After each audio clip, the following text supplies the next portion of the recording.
देशाचे पंतप्रधान नरेंद्र मोदी यांचा जाळा। सध्याची परिस्थिती अशी आहे की डिझेल भेटेना, पेट्रोल भेटेना, शेतीचे कामं खोळंबलेली आहेत।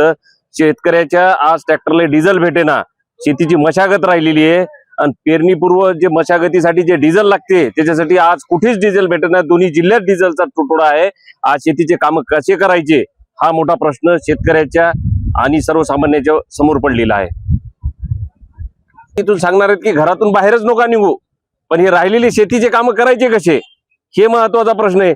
सोन्याचा आमच्या तेलाचा आहे प्रश्न, पण सोन्याचा ना आमचा दुर्लोक संबंधच नाही। आम्हाला सोन्याचं काही घेणं देणं नाही, आम्हाला फक्त डिझेल पाहिजेत आमच्या वाहनातनी।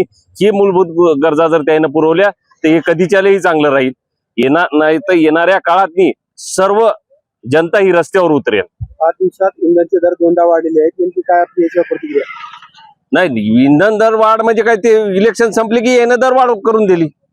इलेक्शन होते तोपर्यंत आम्ही या ठिकाणी देशाचे पंतप्रधान नरेंद्र मोदी यांचा जाळलेला आहे। याच्या मागचं सगळ्यात मोठं कारण या नरेंद्र मोदींनी सांगितलं की आम्ही चहा विकून या ठिकाणी मी पंतप्रधान झालोय। मात्र ज्यावेळेस हे पंतप्रधान झाले त्यावेळेस त्यांनी सुरुवातीला आश्वासन दिलं होतं की आम्ही सर्वसामान्यांच्या खात्यावर या ठिकाणी 15,000 टाकणार, या ठिकाणी आजचे दिन येतील। मात्र आता जर तुम्ही बघितलं तर हिंगोली जिल्ह्यामधला पूर्णतः डिझेलचा पुरवठा बंद झालेला आहे आणि पुरवठा बंद झाल्यामुळे शेती व्यवसाय हा पूर्ण बंद झालेला आहे। कारण आज शेतकऱ्यांनी बैलजोड्या विकल्या, शेतकऱ्यांकडे बैल नाहीत आणि या देशाच्या पंतप्रधानांनी डिझेलचा पुरवठा बंद केल्यामुळे आज शेती पूर्णतः उद्ध्वस्त होण्याच्या मार्गावर आहे। इथला शेतकरी रस्त्यावर आलेला आहे। या ठिकाणी रांगाच्या रांगा डिझेलच्या लागलेल्या आहेत। आम्हाला डिझेल मिळत नाही, पेट्रोल मिळत नाही आणि देशाचे पंतप्रधान या गोष्टीवर एक शब्दही बोलायला, चकार शब्दही बोलायला तयार नाहीत।